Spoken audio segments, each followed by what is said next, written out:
Well, that's nice.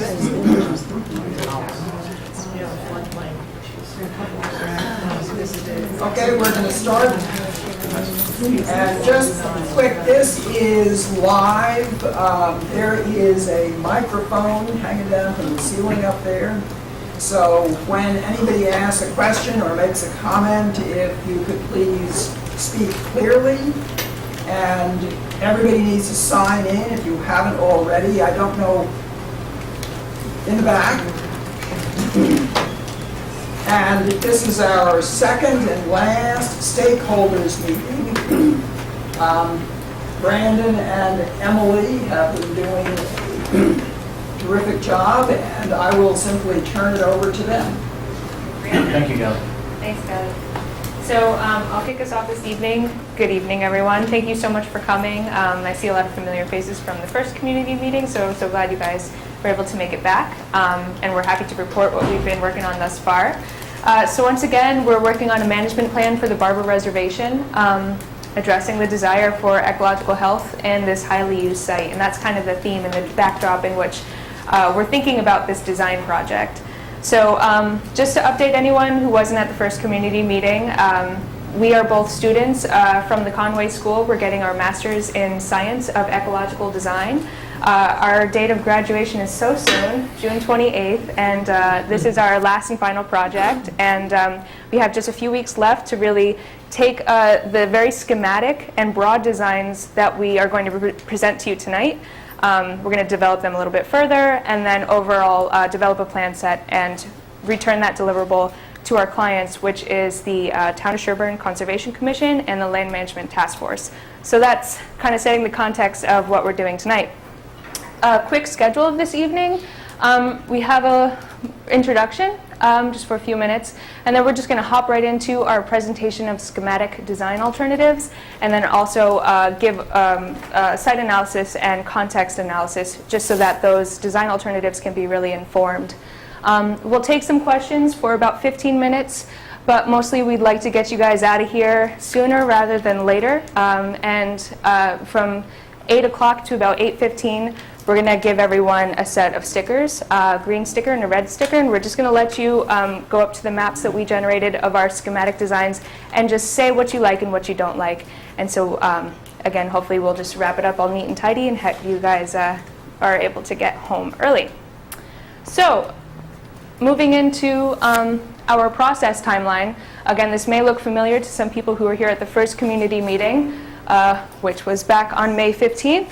So we're here on June 3rd, and right now we're kind of in the middle of the analysis and assessment and design, where we're looking at and working with schematic designs, but continuing to revisit our analysis and our assessment. Again, they're co-evolving pieces of information and design are co-evolving again.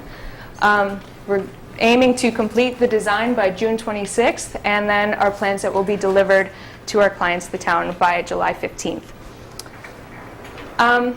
So moving into kind of the context of this site and how we're approaching thinking about it. When we first enter the design process, we see first and foremost who are the stakeholders of the Barber Reservation. And we found that there are utilities, there are people, the public, and public access, and there's wildlife that use the site. And really at the intersection of all these user groups is the management plan, and how these user groups interact with each other in the landscape is the essence of the management plan.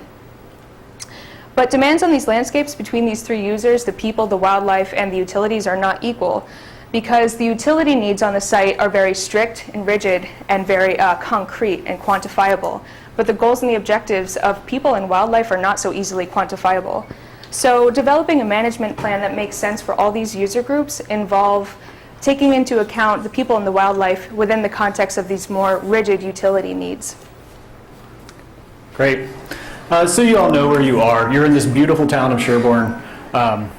Thank you, Pat. We're in this beautiful town of Sherborn, which is where the Barber Reservation lies in eastern Massachusetts. So we're building on context. Here we're getting a little bit closer, 18 miles outside of Boston, 22 miles outside of Massachusetts, second largest city being Worcester, and 33 miles north of Providence, which is really to say that the rural landscape of Sherborn, of the town of Sherborn, is encapsulated by these urban corridors extending south as well as west. So that could potentially mean that there's pressure, and maybe you've been seeing this over your lifetime in the town of Sherborn. There's this pressure from these urban areas onto a rural landscape.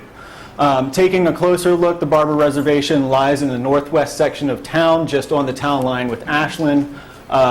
It's 2 miles south of downtown Framingham, as well as 2 miles outside of Sherborn Town Center. So that is to say that the Barber Reservation not only has the potential to serve the 4,500 residents of the town, but as well as the 16,000 residents of Framingham, along with the neighboring towns, Holliston and Ashland and such. So Sherborn actually lies in 2 major watersheds. And the Barber Reservation actively drains north into the Concord River. North towards the city of Framingham. Should you go to the next one, please? Sure. Thanks. And really what we want to show in that pattern is that Barber's highlands actively drain into its lowlands, and Barber's lowlands actively capture and store water. And that Barber as a whole is actually part of a larger wetland complex. And that's all of this that we're seeing. And this whole wetland complex that Barber is a part of is eventually draining north towards the city of Framingham. However, as the area developed, and it's no surprise to you all, with the GM plant came the railroad impoundment that was built. So this came with implications. Since that railroad impoundment was built north and south, and that natural drainage pattern runs from east to west, that impoundment became a dam.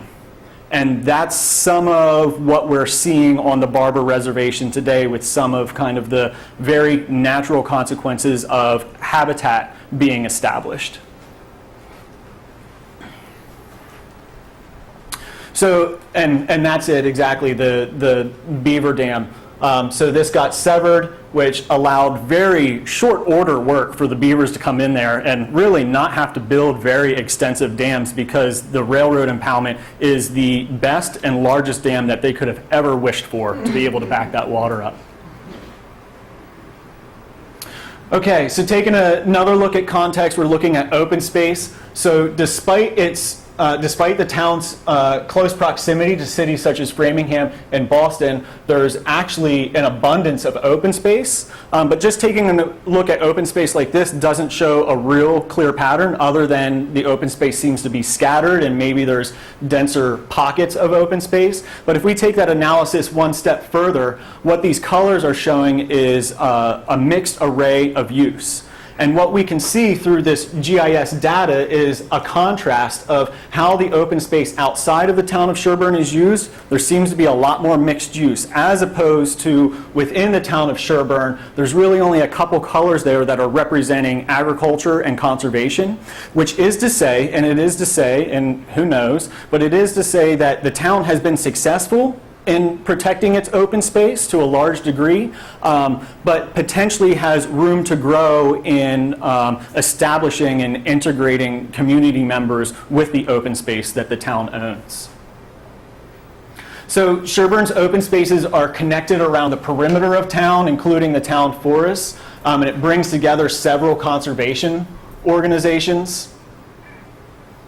And the Barber Reservation itself is also connected to the north with the Humphreys Conservation Area, which is to say that the proximity of the Barber and the Humphreys supports open space connections on the western side of town that seem to lack a conservation integrity that we really are able to see much more clearly on the eastern side of town. So another regional influence would be the Bay Circuit Trail, which is a 205-mile-long trail that connects a lot of open spaces and towns in eastern Massachusetts. It runs through the town of Sherborn, almost, not quite, but almost at a midpoint of the 205-mile-long trail. And it connects the Barber reservations not only to the town's open spaces, but regional open spaces and to open spaces across the eastern part of the state. The Bay Circuit Trail was originally routed through the Barber Reservation, establishing that connection. But since that impoundment was created and that beaver pond has been built by the beavers and expanding, there's been multiple reroutes of the Bay Circuit Trail to the point now that the Bay Circuit Trail is a 2-mile long road walk that's making up for the lost connection in the Barber Reservation, which is actually just less than a mile. So it's really to say that the most recent reroute turns the Bay Circuit Trail into a road walk. It avoids Barber entirely, and it loses Barber's connections to all these other wonderful open spaces. Taking a look at regional utilities such as power lines and railroads and pipelines, both gas and oil, really crisscross the whole contextual landscape. But we take that and we zoom into Barber itself, and we see that what was crisscrossing across the general landscape actually converges right on this site, which is really of no surprise when you're out there, but means a whole lot in implications as far as how do we design with these utility, since they have their own maintenance regimes, and they've already have those plans. How do we design with those things and come up with a sustainable plan? So the landscape is permanently fragmented by these utility infrastructure. So which is to say, when we take a look at this rigid structure of these corridors, and we take a look at more of natural landscape features, the natural landscape features are dynamic. They're changing, they evolve, and they don't grow in the grids that we kind of have placed upon it. So because of that, there's potential conflicts there. And one conflict that's easy to identify right away is simply by trying to maintain those corridors within a landscape that's evolving. Taking a look at rare species habitat, I'm blanking.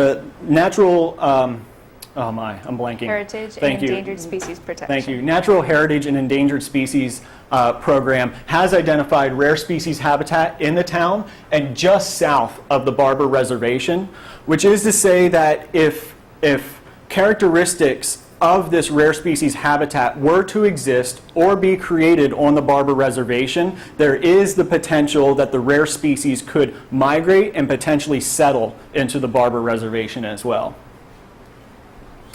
Then we take a look at vernal pools, and there's an abundance of vernal pools across the town and across the region, although few, which are marked in blue, are actually legally protected. So uncertified vernal pools are really at risk of environmental degradation. They can be filled in quite easily, and that's the most common in degradation that puts vernal pools at risk. And it's not just the vernal pools that go at risk then, it's the obligate species that are really dependent and tied upon these ecosystems, which really, honestly, tend to look like puddles, and they last, like long puddles would last. So it's something very easy to overlook, but when we zoom into Barber, we can actually see that there's multiple of these potential vernal pools, and those utility corridors are coming in very close proximity to those. Okay. So in summary of Sherborn's larger context, we can say that dense urban centers with large amounts of impervious surfaces and utility corridors frame the more natural setting of Sherborn and its open spaces, compromising the region's ecosystem functioning and health. And now Emily's going to take us closer into the site specifically. Right, so moving into the site, the next series of slides are just going to be mainly, their purpose is to orient you all to the common elements that we're all familiar with in plan and in a map. So we start with the parking lot and main access point. Again, it's off Western Avenue. And moving onward into the interior of the site, there are the hayfields and the beaver ponds, which we all know and love. The utility corridors that, again, crisscross the landscape. And ultimately, there's the forest that surrounds all of these main landscape elements. We work on and with slopes analyses to see what the general patterns of the topography are. And the darker colors represent steeper slopes, where the lighter colors represent less or flat topography and flat area. So our slopes analysis shows us that steep slopes do exist along Western Avenue in the eastern portion of the site. My hand can't quite reach there, but you can imagine it. And they limit access and they limit road access from Western Avenue. So only a small area along the road allows that kind of access to the Barber. That has implications for other access points on the property. The majority of the site is low-lying and therefore conducive to wetlands, and then we'll see that this is a wetland site, and that wetlands really do characterize the site, and some of our other analyses support that pattern and support that landscape characterization. So it is prone to wet or pooling conditions. Moving on to drainage. There's a lot of arrows, but the general pattern here is that the runoff from Barber drains into these three general areas, and they're separated by the utility lines, and their drainage pattern is largely dictated by the utility lines. Again, this creates three distinct wet areas which influence the vegetation and habitat types within the site. As Brandon mentioned before, historically the site used to drain to the west as it joined the overall wetland context. But this new drainage pattern is changing as a result of the utility lines. And now the site is draining to the north into the Humphreys. And this has implications for, again, that dynamic landscape and a changing landscape in areas around Barber. So we took this one step further, and we wanted to see if the utility lines are impacting this drainage pattern so much, and if this railroad really is pooling all that water, what would a potential drainage pattern look like if there was no railroad there, or if there was a bridge that allowed that water to flow? And so the light green area in this map shows what the new drainage pattern would be and where the water would be pooled if it was allowed to reconnect. And we see that removing a section of the railroad that is pooling the water would be the most effective way to restore the wetland. So again, it's less of an issue at this point about any smaller beaver dams to the north, but really the railroad is the thing that is impounding a lot of this water and most of this water. But then we took this even further to say, well, the railroad is the railroad and it's probably not going to go anywhere. So what would it look like if water was continued to pool there via the beaver dams, the small beaver dams to the north, supported by the larger railroad system? And this is an area that we categorize as what we're calling a dynamic landscape, and this is the potential beaver habitat, and this is the low-lying areas of the site. So what's marked in green as we move forward in our design process is a landscape that we are acknowledging as inherently dynamic and as something that we probably shouldn't design too much into, because we want to leave this as the dynamic, robust, and evolving ecosystem. Moving on to soils. The soils support the same general drainage pattern from the topography. There are poorly drained soils that dominate the site, especially in those low-lying areas to the west. Brandon's going to point for me, that's much easier. So the darker color is the more poorly drained soils. The moderate to well-drained soils, they are prevalent on the uplands of the site. This is in the eastern portion, and it's historically where the Homestead and the hay fields are. And major vegetation, we look at these vegetation types because they do reflect the soil and drainage conditions on the site. In the wet forest, there's lots of red maple in this area, and that's kind of marked in that teal-blue color, which may be a little hard to distinguish from the other colors on the screen. But that can be an indicator of sensitive ecologies and sensitive wet areas. There are mixed hardwoods and white pines are scattered along the upland areas. And then invasive species dominate the disturbed Homestead area. That's around that main access point right off of Western Avenue. Again, that piece of land has historically been disturbed from the homestead that was there. So it's no surprise that we see a lot of invasive species in that area. And then, of course, the hay fields and the early succession vegetation that we see beneath the transmission lines, and that's a result of their maintenance pattern. Moving on to access and trails, there are many trail types. We see that there are unimproved roads, as these are mostly used for utilities, and such as transmission line maintenance and haying. There's a lot of different, the next one in the purple lines are showing single track trails, and these are for dog walkers.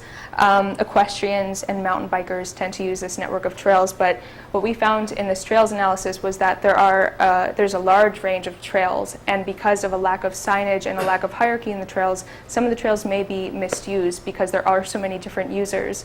And no one trail type creates a continuous loop on the site. And again, no signs indicating trail type, use, or destination. So there may be not just implications for the structural integrity of these trails, but also user tensions and conflicts between the different groups. So in summary of our site analysis, we see that some of the tensions that exist between those man-made and natural features on a regional scale are replicated within the Barber Reservation. They're reflected in the Barber Reservation. But our site analyses also show that the Barber Reservation can certainly accommodate utilities, people, and wildlife, much like it is right now, but there are varying compromises to each of those groups. So moving back to the purpose of this project, and the reason why we're here is we're developing a management plan that can really work at the intersection of these groups.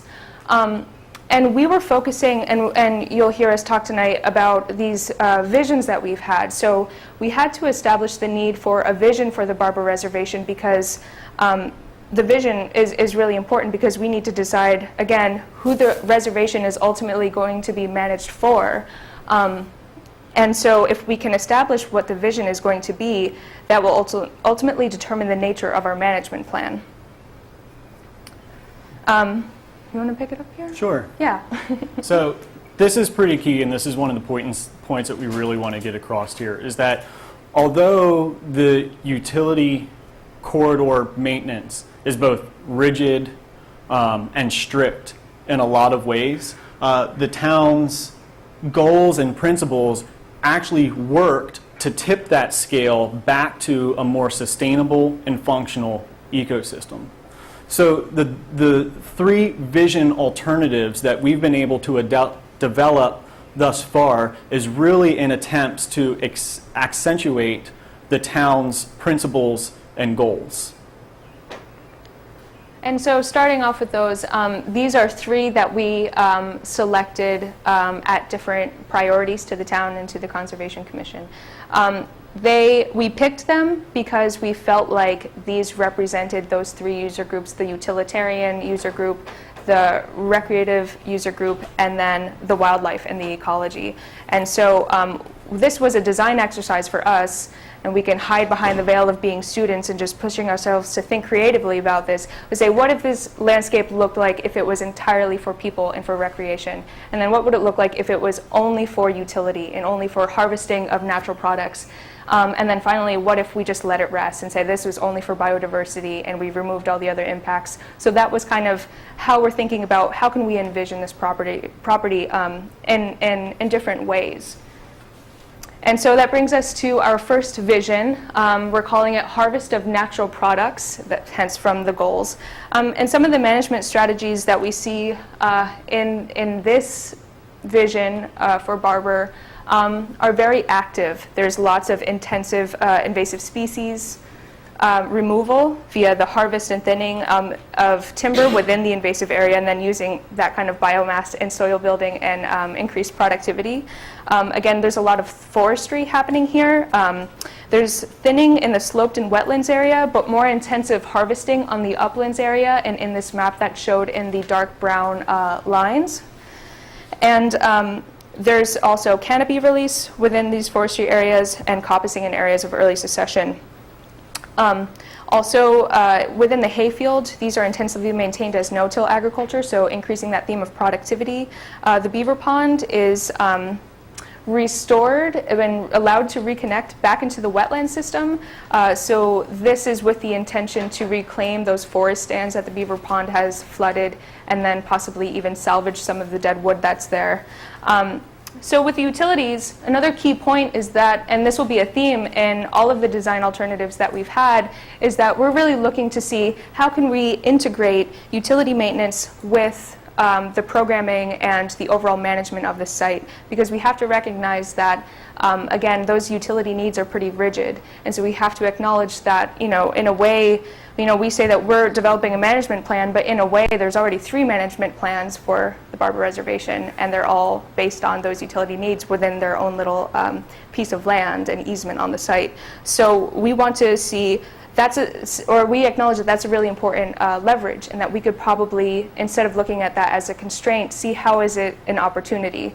So acknowledging that in the area beneath the transmission lines, thanks, yeah, I'll use it. In the area beneath the transmission lines, these need to be mowed, and so it's maintained as early succession forest. And we'll see, within the context of productivity, perhaps this can be turned into a coppicing stand and a coppicing grove where young trees are continuously cut and then allowed to resprout. And as they resprout and shoot, they provide really valuable wood products. So that's kind of revealing some of our thinking on this, and that's one example.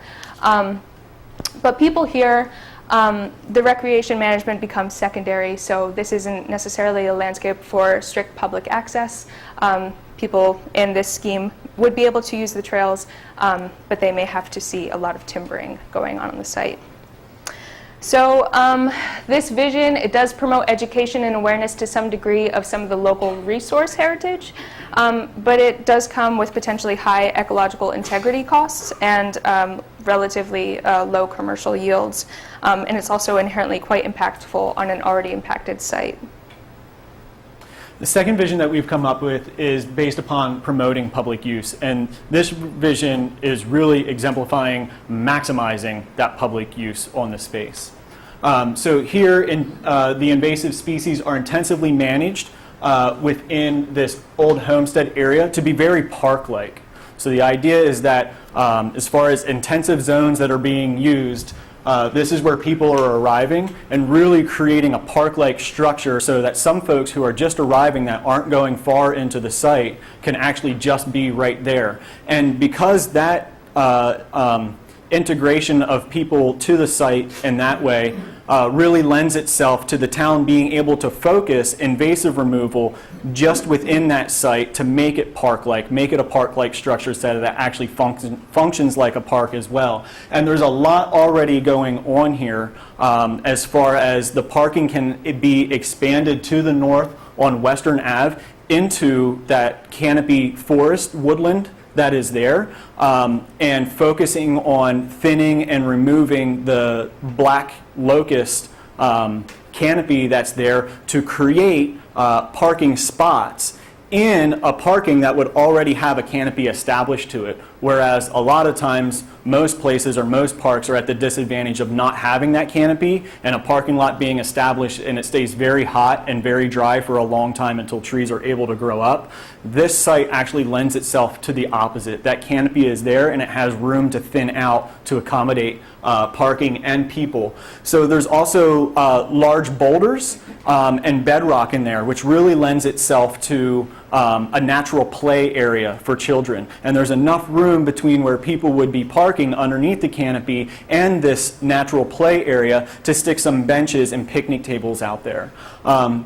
We have spent full days out there, maybe about a week in total culmination. And what we have really seen is that the site gets used and it's constant in and out of people all of the time. A large percentage of people are walking their dogs. A smaller percentage, but definitely larger than a lot of other user groups, surprisingly to us, has been people there simply on their lunch hour, eating or killing time. So maybe enticing them. They don't get out of their cars. And they don't get out of their cars. And we actually tried to have lunch there one time by getting out of our cars, and we got ticks all over us that day. So to create something like a park-like structure may be really meeting a lot of people's needs. They're not trying to get far into this site. They're just trying to make use of open space. Forestry really isn't a plan here. Forestry really applies to maintaining access and maintaining trails. The hayfields would be replanted as native meadow for both recreation and aesthetics, and there would be periodic mowing, which could be done on a rotational circuit, which would allow for mixed use such as a horse circuit and a dog park, and leave room for birders to have a native meadow to look across. The beaver pond is allowed to develop naturally in this plan, largely because it's backed up because of that railroad impoundment, and there's a lot that comes with it, including legalities that maybe we just can't do a whole lot about. So in this plan, maybe what we do is we actually embrace the beaver pond for what it is. So it's allowed to develop naturally, but here we're bringing trails and structures such as observation decks to bring people to that beaver pond, because what we see right now is that beaver pond is there, but the trails don't actually make it out there. And even if you're able to take that far trail back, it kind of does skirt around it, but it doesn't give you really good views of that beaver pond. So to actually create an observation deck for people to be able to relate and have a relationship with that unique landscape feature. The utilities would be used as public access corridors, which there's pros and cons to that too, especially since that this is a rail to trail and is technically active largely because of the preservation of the switch yards to the north, which do extend down into the Barber Reservation.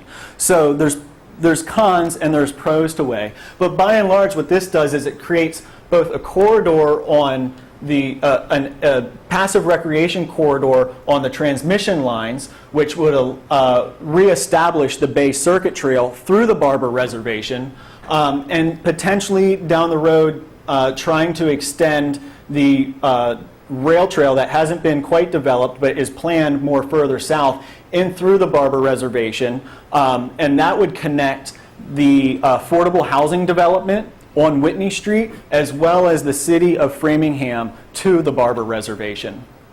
So this is really maximizing public use. So in accommodating people would really be focused on accommodating mixed user groups and really improving access and signage.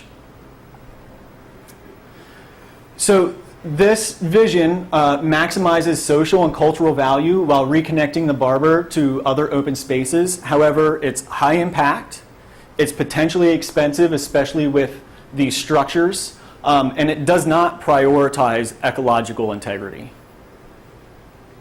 And so moving on beyond that point of prioritizing ecological integrity, this would be the vision that does that. So focusing on the goal of promoting biodiversity in the site. In terms of invasive species, this vision involves pretty intensive management. There is a restoration of the natural habitat, and this is done by, again, intensively removing those invasive species and replanting them with the ecological niche which they fill. There is some forestry done on this site, though it is thinning in some select areas, mostly in this northeastern corner where there is a dense stand of white pines. And this is done to release the canopy and to allow some of the other deciduous tree species to develop there, thus diversifying that forest stand. The hayfield is replanted as an extensive native meadow, which you can see it actually will even broaden out to be include the area beneath the transmission lines. And we thought about doing this because again, this goes along with incorporating the utilities maintenance with the needs of the meadow. So we're acknowledging that these are both early succession forest, and we wanted to integrate that management into one, or early succession vegetation. The beaver pond is allowed to develop naturally, and again, we anticipate a potential expansion into low-lying areas. And then people on the site were concentrating in limiting the public access and restricting it to very passive recreation. So there are implications on the user groups and who can use the site. So this, in sum, this vision does maximize ecological health in accordance with the client's goals and principles, but it's at the cost, again, of discriminating user groups. And landscape rewilding is slow to establish and potentially can be unpredictable, and in this case, quite expensive as well. So what we're really trying to deliver here is that the vision of the place really precedes the management of the place. And that for a successful management plan of the Barber Reservation, the corridors, the utility corridors already have their own management regimes. So for a management plan to be successful for the Barber Reservation, it needs to take those utility corridors into consideration. So where we're at now is we've developed these visions. So we're in that design phase. We're also still in that analysis and assessment phase. That's important. So as we're coming up with these design ideas that are based and grounded in the site analyses that we've started the presentation with, we're constantly revisiting those site analyses to make sure that the ideas that are coming up with, that we're pulling from you and partially putting in ourselves, are constantly sound ecologically and functionally within the ecology of the site. So what we're presenting this evening is not designs. They're not details. What we're presenting is a vision, because what we're saying this evening is, again, that vision comes before that management plan does. So what needs to be decided is who or what is the Barber Reservation being managed for, and then we can figure out what management plans best serve that population, whatever it may be. So these are the visions that we came up with, and taking it one step further, we started after having critiques from professionals, ecologists, beaver ecologists, kind of out the wazoo. We have really started progressing further because we've got about 3 more weeks to develop this and deliver this. So we actually had a formal presentation last Friday that some members of the Land Management Task Force were able to make it to. It was at Conway, it was at our school, it was really for us and our thinking, our design planning and thinking, and we were put through the ringer a little bit by some critics who were pointing some things out. That's not what you're trying to do. Follow that route. So with that being said, over the weekend we've been working, so we wanted to take this one step further just to show you where this is heading. So this, what we're about to show you, is a design. It's not the design. It is maybe a prototype of designs. So once we have the visions decided, we can start to move into something that looks more like this, more into details. And again, we're still highlighting that what is being asked of us is to deliver a management plan. So these designs are based upon the management of this space. So in this design here, what we're doing first and foremost is we're recognizing that that railroad impalement severs the hydrology of the site. So if we were to take this and go one step in a different direction, one of the recommendations would be to, and maybe this is the most ecologically sound as far as contextual recommendations that we could make, is restore the wetlands. But to restore the wetlands would be to somehow gain control of the railroad impoundment and open it up, because the wetlands drain west, and that would be restoring the wetlands. However, this is just a prototype for now, and we just wanted to show you where we're heading. So with this one, we stayed away from a lot of those legalities just for the moment and said, okay, the railroad is a permanent structure. So what is the beaver pond doing? What the beaver pond doing is actually serving ecological services to human beings. And the way that the beaver pond is doing that is it's actually capturing and storing water.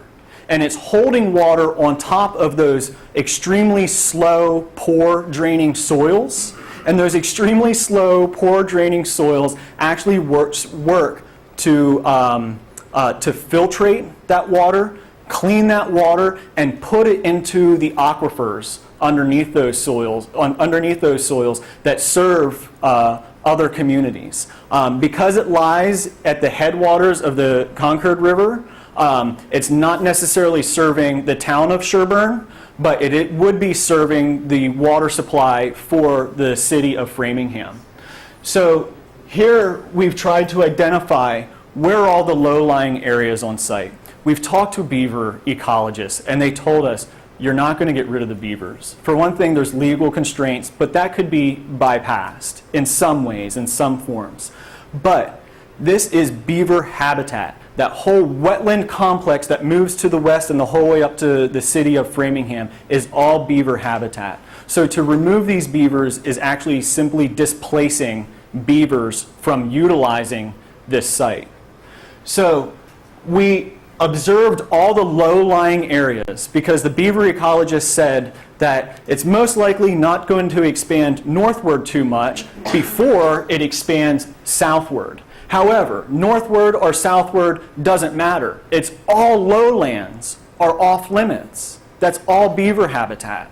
So we've highlighted all the lowlands surrounding that beaver habitat, and we say, okay, it's not necessarily active beaver habitat, but it has the potential to be. It has the potential to flood. So let's not put any money, time, or energy into doing anything into those areas just to see it go to ruin. So we're saying hands off in this design, hands off of those beaver habitat areas. So what that does is it shows us where we can be hands-on and plan actively and plan for integration of things like native meadows and people's integration into the site.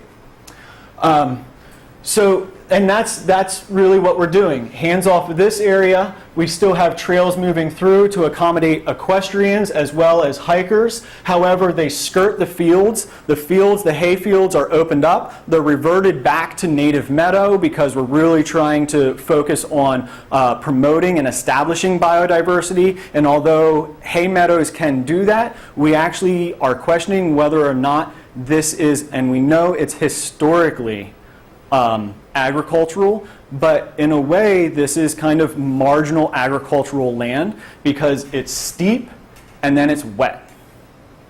So the hay fields are reverted to native meadows. They're actually opened up to include a corridor out towards Western Ave, as well as a corridor feeding into this longer corridor north-south, that transmission line. So that way that corridor could potentially work as a corridor for any wildlife species, but there's this area in which they can move from a corridor landscape feature into a meadow feature, which just provides a little more integrity to the environment. So the meadow as well as the beaver pond are really establishing integrity on this site design.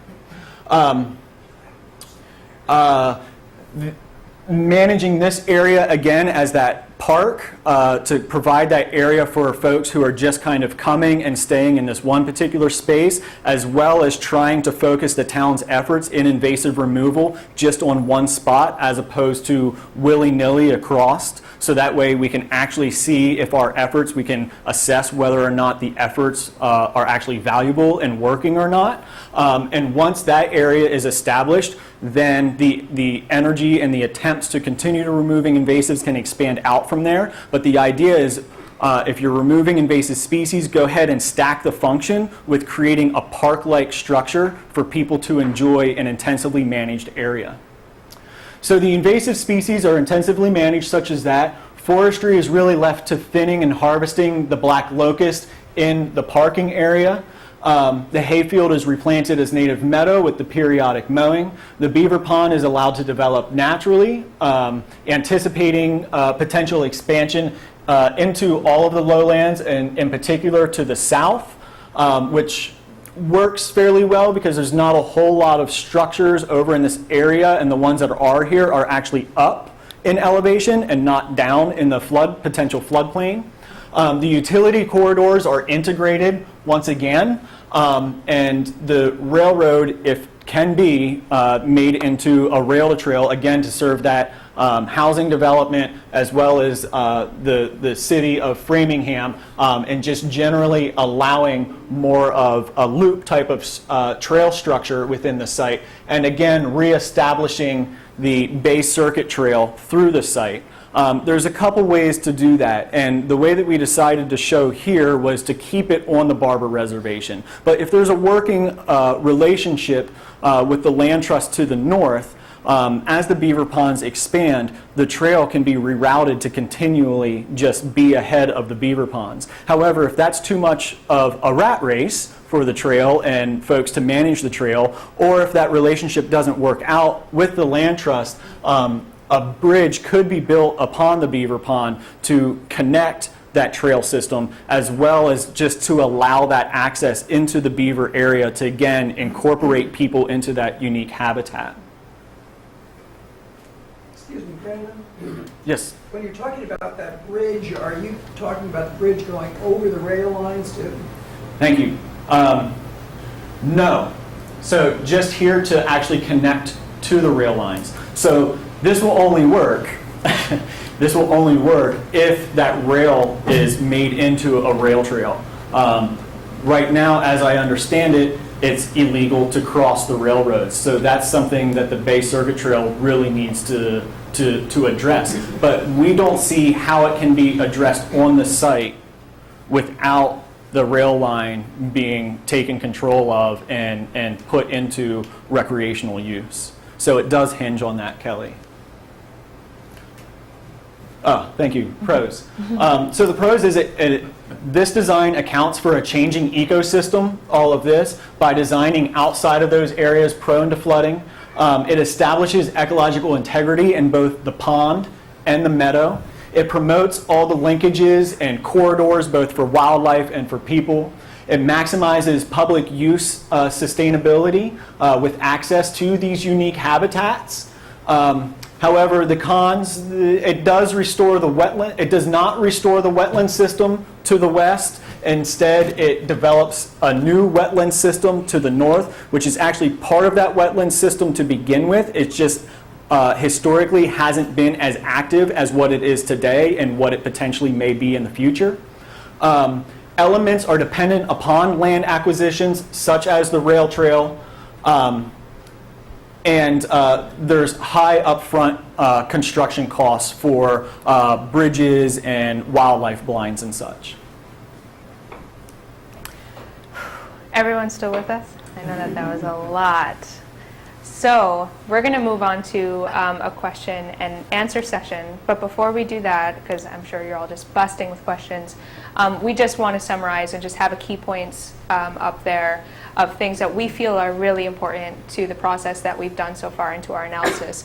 So yeah, for a successful management plan, utility corridors must be integrated. We have to accept that they're here on the site. They're going to be incorporated whether we want to or not, so we should just integrate them in a way that makes sense.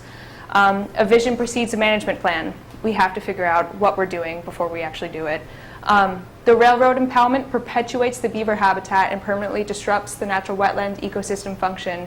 What we can realistically do about that, we probably couldn't figure it out in the next 3 weeks, but gosh darn it, we'll try. And man-made utility lines are rigid, and they are in conflict with, again, those natural ecosystems that are very dynamic. And finally, Barber currently serves the region with utility infrastructure specifically. It holds all of these utilities. But it has the potential to make more meaningful social and ecological contributions. Perhaps it can provide ecosystem services to not just Sherborn, but to the region, as well as important cultural values. So I think with that, we'll leave it there, and we'll open it up to any questions. Thank you. In your research, did you get a sense of how many people use the Barber, what they use it for, and where they're coming from? Are they residents of town, or are they coming from other town? We certainly... Is the use increasing or decreasing or stabilizing? Yeah. We certainly thought about that, and we would really love, that data would be really important. Within the time frame that we've had, we just haven't had, our time frame didn't really allow to conduct that kind of study. We can only just speak to really the times that we've been there and what we've seen, again, in our own experiences there, which isn't scientific by any means. Emily, I want to be sure I understand. I recognize the railroad bed is there, we all do. There's been reference to culverts. What I'm trying to understand is, I guess that if the notion was to try to reopen those culverts, that might be a very difficult thing to do.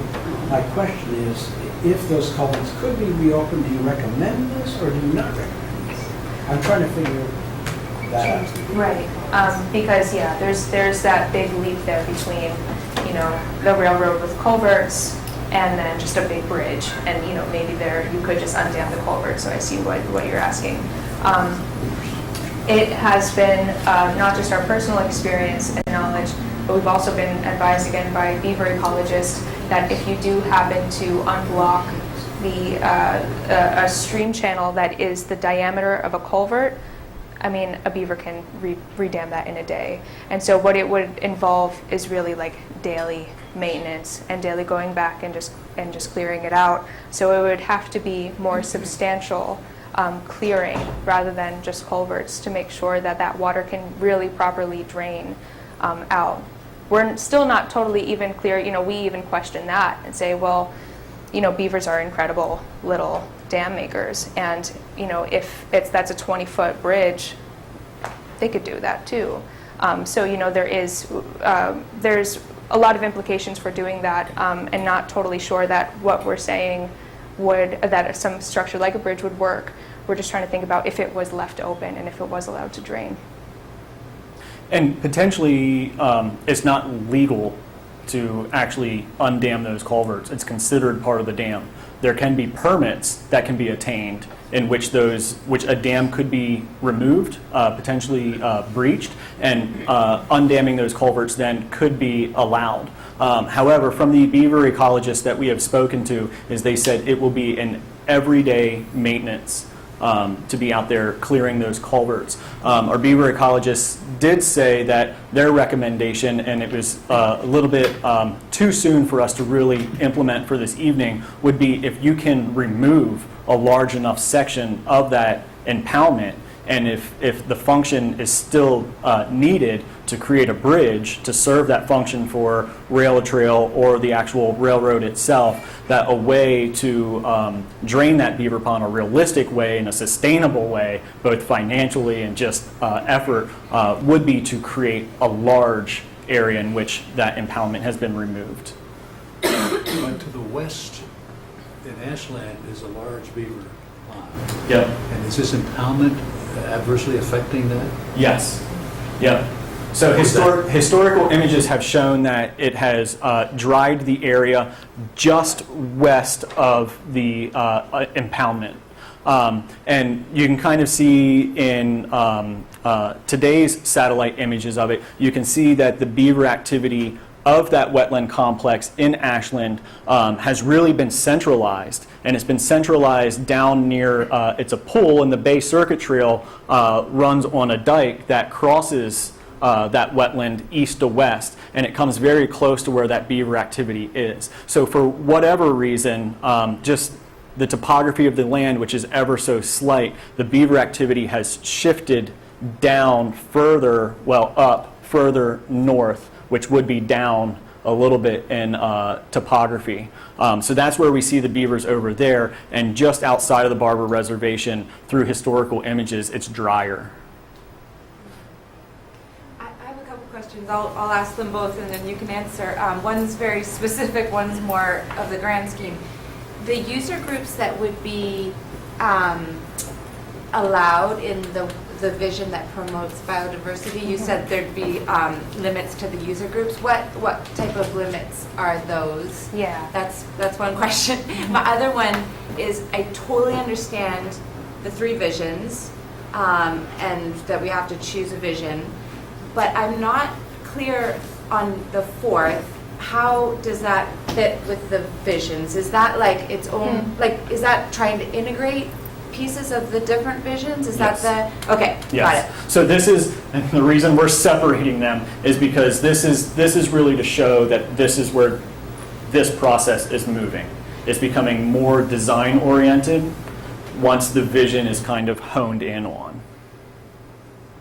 Okay. So that would shift based on what's decided in terms of the primary vision? Correct. Okay. So it's kind of an example, but it's not, because it's actually a working example of working that way. It's going to be shifted. So based on- for okay. sure, so when we were developing these visions, we were really ruthlessly isolating the work that we were trying to do, and we're saying, okay, one vision, this is for people and this is for recreation. And that's really what we took into consideration. Yeah. And the other one, for ecosystem services, okay, people are out of the picture. This is really for wildlife and landscape characteristics to function well.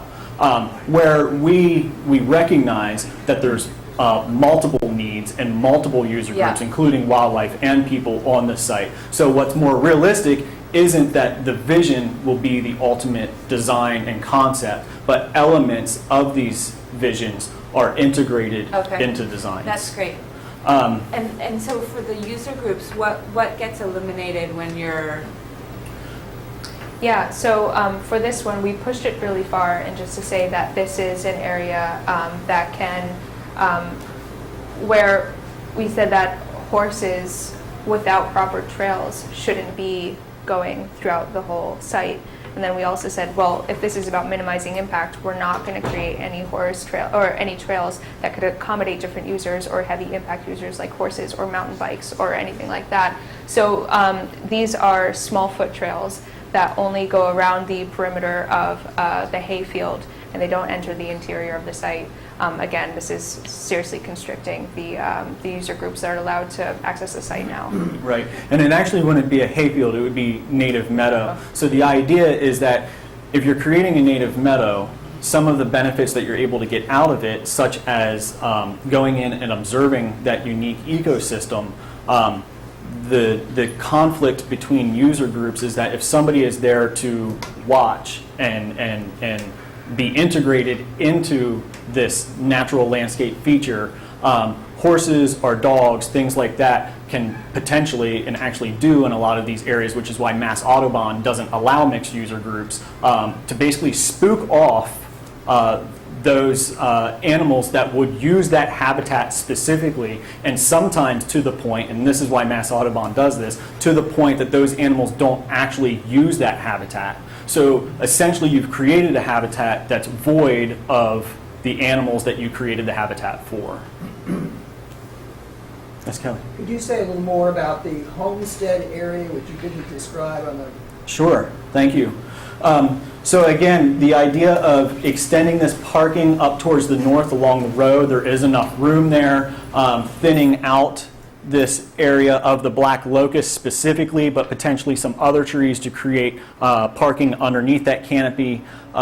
It's flat enough up there for a wide enough area to accommodate a park-like feel and a park-like function for people to picnic, as well as kids to play with insight before it actually kind of drops off of that sloping bedrock that you can see from that main trail heading down in towards the meadow.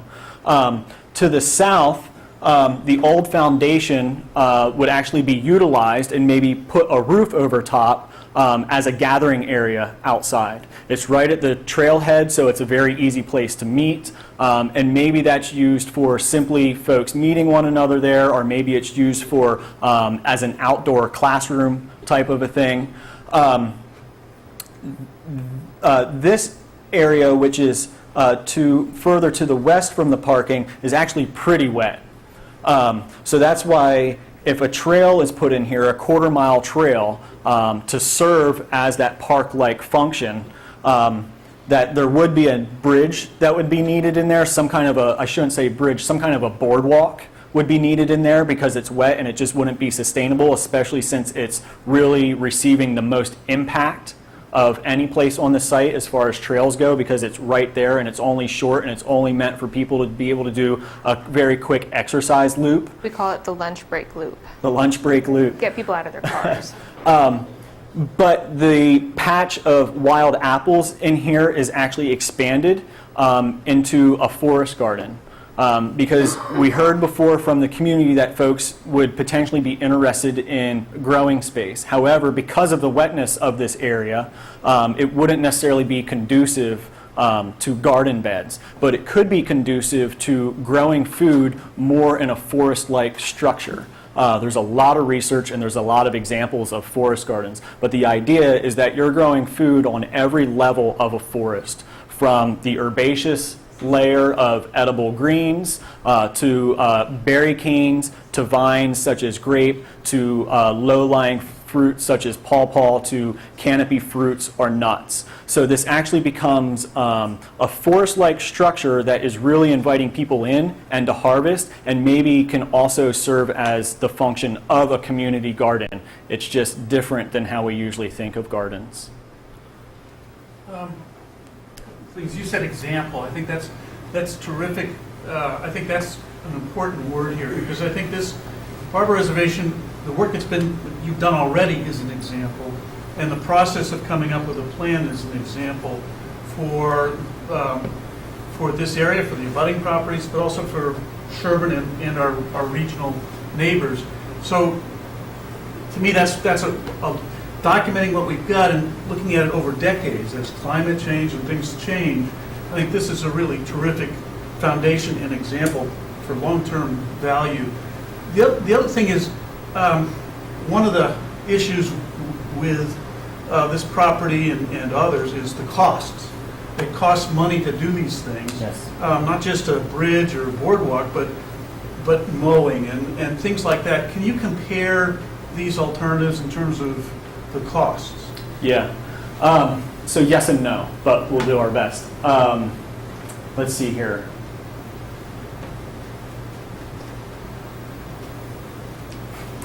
So there's, it's really difficult to answer because there's upfront costs and then there's long-term maintenance costs. And so an example would be, as far as promoting biodiversity, establishing that meadow would be an expensive upfront cost. However, and potentially, you could be, the timber that's harvested to establish that meadow could be some kind of a financial gain and maybe even put towards the implementation of that meadow. So in promoting biodiversity, this vision alternative, I think the cost would be heavier up front than maybe it would for some of the others, except for in promoting public use, establishing the infrastructure for people to be able to get out and experience the unique places as well. That infrastructure would be that has maintenance cost to it, but really looking at a high upfront cost for those, although those could be built over time per se if we design with phasing in mind. if I may add to that too, I think that we're also trying to think of it not just on what the costs are and what the outflow of money is, but what the inflow of money is. So Brandon just touched on it by saying, you know, in the Harvest of Natural Products vision, yeah, we have money coming in from timber, but that's a very, that feels very literal and very physical. And we're trying to think about how to gain community support and start to energize not the social capital which this town has. I mean, we could see it, everyone's here today, so people are already invested in this. And to see how can this, through a design, start to inspire energy and movement around something. And I think that that's really how things also happen. And then also by providing a plan and a vision, we're hoping that this can be turned around to see, you know, what other sources of funding are there to make some of these things happen, and therefore to make them self-sustaining. So, you know, whether that's used as grant money or trail money from the state or all of these different funding sources. So we also have that kind of running in the background too, and seeing when something comes up, can that be leveraged for funding, and how can we kind of tweak that and use that to our benefit and your benefit. As you talk about costs and financial benefits, can you give us some idea of what kind of scale you're talking about? Yeah. I would be hard pressed to come up with a figure right now, and then I'm also, my voice is being recorded, so I would hate to say something that I might regret later. It's cost estimates. We acknowledge that they are a really important aspect to any project, because it's really great to envision and theorize, but you know, at some point you want to make it a reality, and we acknowledge that. So we're not quite there in our process yet. I'd be happy to report back to you though. Yes, please. I guess going forward in terms of what you're going to give us, so I get the impression that you will try to do something on costs. Is that what you're saying, or that's beyond the scope of what you're... Right now, yeah, it's hard for me to really comment on that. I'm saying going, even whether you're going to be able to say very much in the final plan with. Oh, but in the deliverable, Yeah. in the final So that's what deliverable. I'm trying to get a sense of whether you're going to have Mhm. something in there that you're.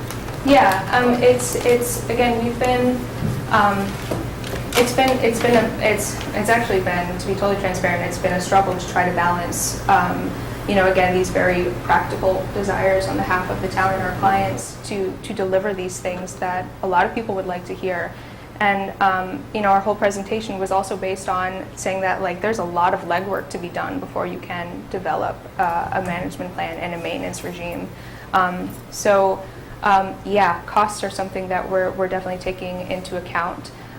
Cost estimates are inherently a very time-consuming process. That's what I'm curious what it's. Right. I mean, part of it goes into the next thing that I have of, going forward, even though you're trying to get voting tonight as to where you move into some sort of design, that it's clear in what we get is the sort of the trade-offs, which things don't, because there's always going to be this sort of effort to sort of like, can we do a little of each of these things? Because you have different constituents, you have different goals. Do you want, let's try to get a little of everything. And where are the inherent conflicts? Like when I think of the hayfield versus a meadow, and I sit there and I go, well, the only reason we hay it is that it gets keep field and basically lower cost. And we want to maintain open fields. And how can we do that at some sort of affordable way? Yes. And the issue is right. How do you? And what is the trade-off of? And there are people who want a field, but like, is it just an outright conflict to have dogs there and have a field for the biodiversity and people? I mean, it's those kind of fixed conflicts that would be important to know and to be really clear about, because people are going to want to try to mix and match everything and say, oh, can we get a little money from this? Can we get a little bit of field? Can we generate a little money from the field? And it's just important. I would want to see where you can meld those things and where you just can't. You just have to pick something. Yeah, I definitely agree, because I think that there's probably a lot of people here, including myself certainly, that really do want to promote biodiversity, but we also want to be able to use the Barber for what we love the Barber for. Mm-hmm. So I think to choose, one versus the other, that's very, very difficult. Like, an integrated plan, I think, really speaks, I would want, for myself personally, like, I want to be able to have horses in the Barber, ride in the Barber, but I also understand that, the biodiversity piece is important, but I would never choose that over not getting to use the Barber. And we should go to like trail issue. The horses have maintained trails for us that the pedestrians use. So I'm not sure whether there's such a conflict when you're talking about, well, these are going to be little trails for this, as opposed to, I don't necessarily see that there's maybe there is, but I haven't seen that as a conflict, because the horses in a way have maintained trails more open for pedestrians. And I would like to add to that it is an outright fallacy that horses disturb wildlife. I see more stuff when I'm out on my horse than I am on foot, any day, hands down. And the whole thing about Mass Audubon, the reason they don't want horses on their land is because, don't get me started, is because they are the largest private landowner in the state, and they are not, because they charge admission to their sanctuaries, they are legally liable instead of being able to be exempt through the Landowner Liability Act. So, yeah, and I am a firm believer in multi-use trails all over, and I would be highly opposed to anything that cut out this person or that person or whatever. I think we can all work together and all enjoy it together and protect beavers too. Sure. I think the important thing is that by showing this, we are showing that you don't need to eliminate any of this. That was that Venn diagram. The utilities is very heavy in that Venn diagram. These goals and principles that we're working with, established by the town, are working to rebalance that Venn diagram. So we're not saying that one user group is more important than another. What we're saying is we need to recognize in a management plan that, how do I want to say this? I lost my train of thought, which is terrible. I'd help you, but I wasn't paying attention. Utilities carry some weight. Yeah, utilities carry some weight, and to balance that out, there's going to be compromises. There is conflict between user groups. There simply is. If somebody wants to have a clear view shed of an open space, someone walking through that space is potentially a conflict. And it's very personal, and it's how you define it. So there will always be conflict here. So as a community, we need to figure out how to balance that Venn diagram and reestablish a balance from the utilities with people and wildlife taken into consideration, and knowing that we're not going to establish an all-out balance within that Venn diagram because people want to use this space differently than one another. So all these involve doing something. Did you consider, the null alternative, doing nothing?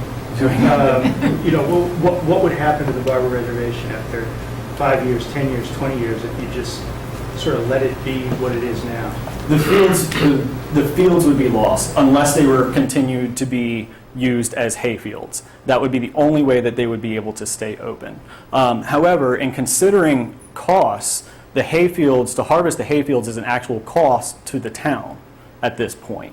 So in taking a look at working landscapes, that could be turned around and the hay fields could be leased potentially, and potentially could be something more productive than the hay that's used for construction hay. So that's one particular example. The forest would continue to grow. The white pine area that's dominated would eventually begin to establish some kind of a balance to it. However, because the white pine is a pioneer species that comes up in old homesteads quite regularly and often, once it establishes itself as a pine stand, it pretty much stunts that succession and it plateaus. So that area will stay like that. So by and large, how I can answer that is it'll still be a dynamic ecosystem, but it will still be fragmented. So if the goal of a management plan is to reduce the fragmentation on the site and unify the ecology of the site and unify the user groups within that ecology of the site, allowing the Barber Reservation to go as is would not accomplish those goals. There's a hand. Thanks. I have a couple of questions about beaver and wetlands. I used to know this property quite well, and I'm astonished at not being able to get to the railroad tracks without getting your feet wet. Can you speak up? Say that, Bud? Not being able to get to the railroad tracks without getting your feet wet, and it looks like you get your knees wet by these maps. So my question is about the beavers. If we just let the beavers, I mean, there's got to be some way to get to the beavers. I understand aquifers, they're beautiful things, but it sounds like it's all going to Framingham. Are there any aquifers under these beaver ponds for us? Or, because it all goes the other way, so that's no. Because there used to be 2 culverts that you could walk over, right just on the other side of the power lines in the back there, and it looks huge, that it's wet. And then further up, there used to be just a little pond there for the beavers. So my question is, in 5 years, it looks like, it's like some other place, but anyways, are the beavers just going to turn it all into wetlands? Because that's what it actually looks like it's happening to the power lines. A lot closer than it used to be 10 years ago. It's a good question. We can't actually answer it. All we can say is that potentially all low-lying areas on the Barber Reservation, being a wetland, could potentially be active beaver habitat. However, Because beavers... It used to be. Beavers were rare. Mhm. I mean,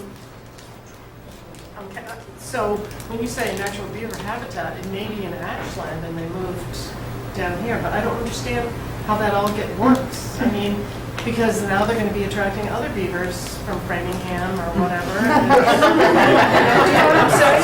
Sure. What is the other side of the tracks? I used to go to Barber. Sure. Right.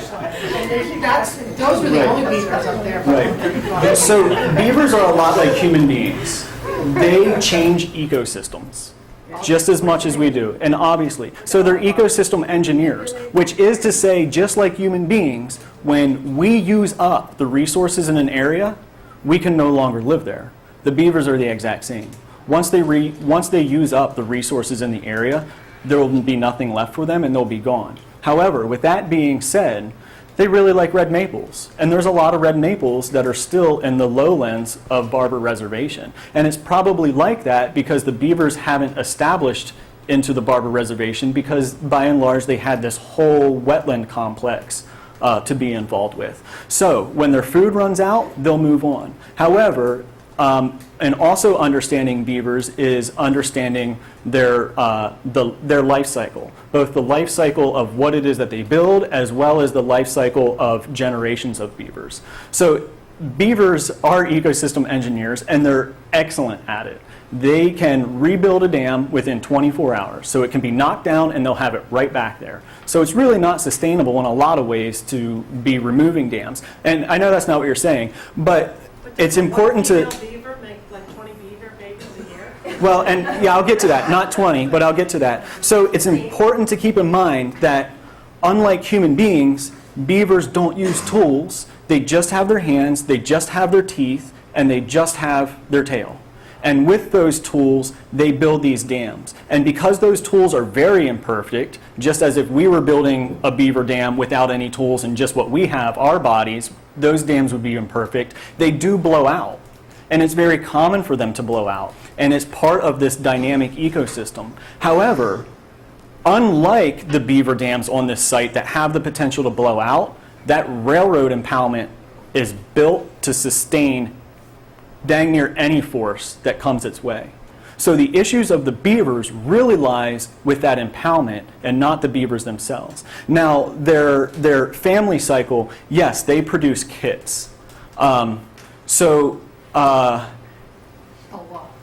They produce 3 to 4 kits a year. And the kits stay in the lodge up to about 3 years of age. And they actually take care of the younger ones. The parents don't, the kids do.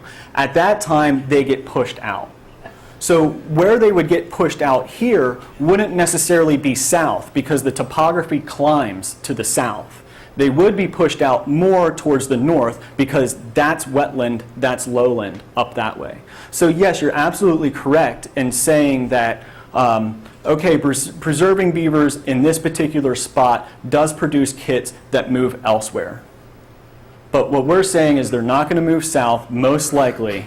They're more likely to move north, and if they were reconnected to that wetland system, they would be most likely to move west.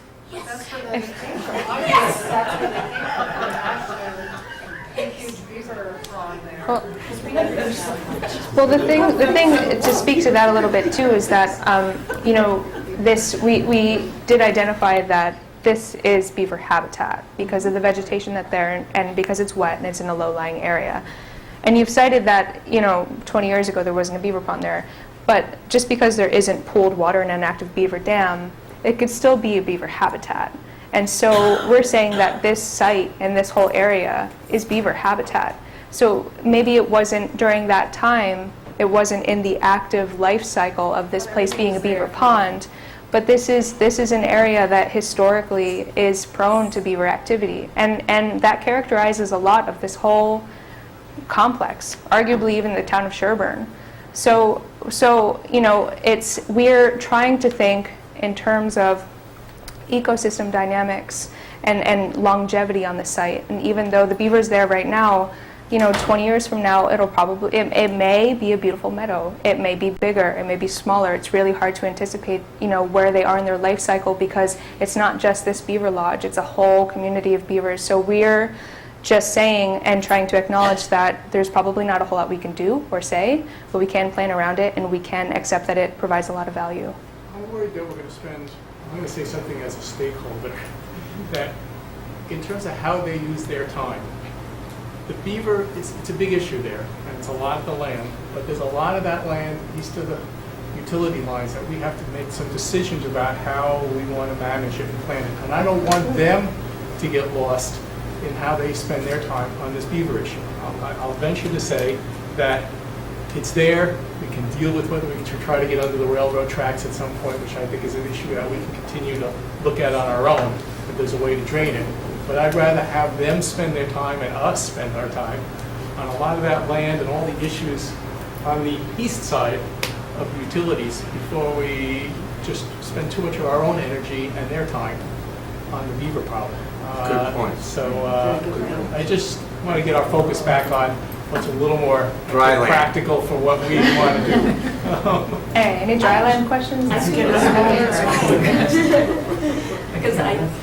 that's my perception, that most of the use is really people coming to the parking lot and then walking through the hay fields. And then the hay fields are also used for, horses and various things. So you observe that a lot of people are using it for dog walking, and I'm kind of curious about that because, I think it would be great if it could be more of a habitat, a meadow habitat. So my question is about the dogs. Do you think most people are there because we don't have a leash law? Are they just coming in with their dogs and the dogs are running around? Yes. Yeah, so I guess that's, did you take that into account? Like if you had trails around the perimeter, whether they're mixed use horse and dog, I could envision both if they're wide enough. Would it require a leash law if we're going to actually keep some integrity to the meadow? Yeah. I'll just say we definitely talked about that because, that's a lot of the reason, as you said, that we're having it on the perimeter because we don't want dogs running through the fields, potentially if there's rare nesting birds in those meadows. I don't think we've come to a decision quite yet about what kind of impact that would have and whether or not it would require, leashes. We may say that, there's a variety of options because there's my inner dog owner that I loved taking my dogs out to fields and letting them run around. It's really great for the dog, for the owner, for everything. Maybe there's sensitive times of year and that's posted and kept very transparent and we're asking people to leash during those sensitive times or something like that, or in sensitive areas even. So and let me just interrupt you and ask about that. You know how on the beaches they do the pipe and plover enclosures and fences? Did you consider that? Like if we did succeed in getting some birds nesting, does it make sense to fence off some areas temporarily, seasonally, so that people could still let their dogs go on the paths? I don't know, I'm just throwing that up. Oh, I appreciate that. Thanks. Hi, Susan Tyler. I have a question. This is wonderful, and this is a long-term plan or vision. Are you going to discuss anything that can be done presently now, small term, while the town figures out the long term? Because you said you wouldn't get out of your car for lunch because of the ticks. And you had a lovely picture of the parking lot there with the grass mowed before it started. You go down there right now, that grass is at least 2 feet tall when you get out of your car.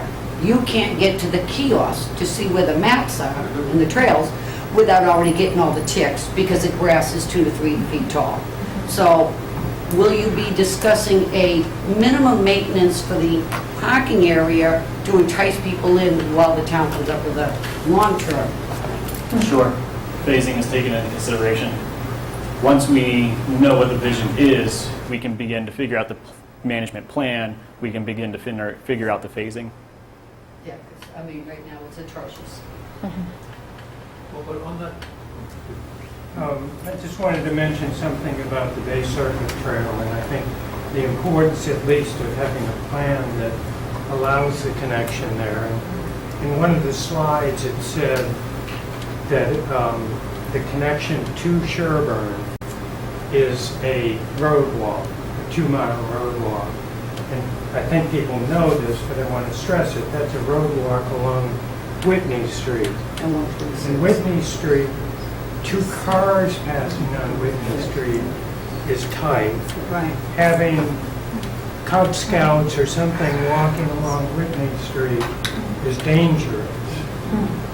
So I think it's important for us to at least have a vision that includes putting that back into place, which this one does. Yeah, and so far, the only way we've been able to figure out how to allow the Bay Circuit Trail to continue through the Barber Reservation, keeping that connection, but addressing the fact that the full connection really hinges on the ownership and management of the railroad.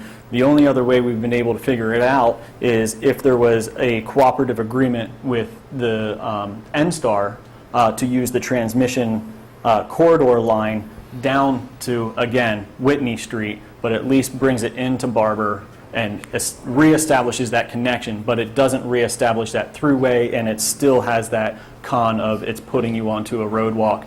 And maybe more so dangerous than Whitney Street might be the extension of State Route 126 in Ashland that it walks, because the amount of traffic and speed of the traffic on that road. So I absolutely hear what you're saying.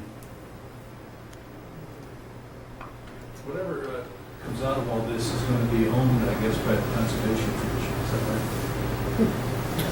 Are you the sponsor? Yes. Are you the sponsor of this? There are 3 parties that are sponsoring. It's the Forest and Trails Association, the Conservation Commission, the Trust Fund, and, no, 4 actually. The Sherborn Fund, and then, who am I forgetting? Rural Land? Rural, right. But the ownership, the actual responsible management is the Conservation Commission. I know, but they've never managed So- that property. Excuse me. So the Conservation Commission is No going to offense. sort of carry this out? They've never spent a dime. That's not Is true. that's a question? No, only because. Sure, something we've been working on the property as it is. Oh, all right. In terms of doing more clearing, if you've gone there, there's been a lot of more field lot of edge trees in clearing there, and trees clearing are stone gone. walls, and it's part of an ongoing effort to do more with the property there. How many people use it, do you know? I mean, Nope, How many townspeople? No, I think it's less townspeople. no idea. I run that trail frequently, and I see people there every single day. Yeah. Now, I'm not saying there are a lot of people, but usually 2 or 3 cars in the parking lot. I'll see people horseback riding, who obviously came from, without a Yeah, you car. definitely see people every day. And on the weekend, you would see 20, 30 people. It's a great resource, and I think if we do something and it increases the usage of it, that would be great. I just don't know if there's people waiting in line to use the park. Out of the 20 to 30 people that you see every day, can I just ask? A nice weekend. A nice weekend, how many of them have a dog? Speak up, you're not picking up. How many people have a dog? I would say over half of the people that I see have dogs. Thank you. Well, Yeah.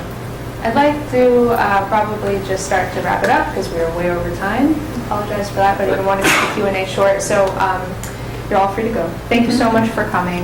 I do have here the stickers. I haven't forgotten about them. And this is a democracy, so everyone's going to get one green one and one red one. And we'll just have your favorite idea or something that resonated really well with you, and just put your green sticker next to it just so we know that that's something that you're really jazzed about. And then your red sticker, if there's something that you just absolutely hate, go ahead and put it on that. Our visions and our proposed design are up there, so you're free for all of them because we're still thinking about all of these. And we're around for any remaining questions that we'd be happy to talk with anybody. So, yeah, right on there. And I have sticker envelopes here, so you can come see me about that. Okay? Thank you all so much. Thank you.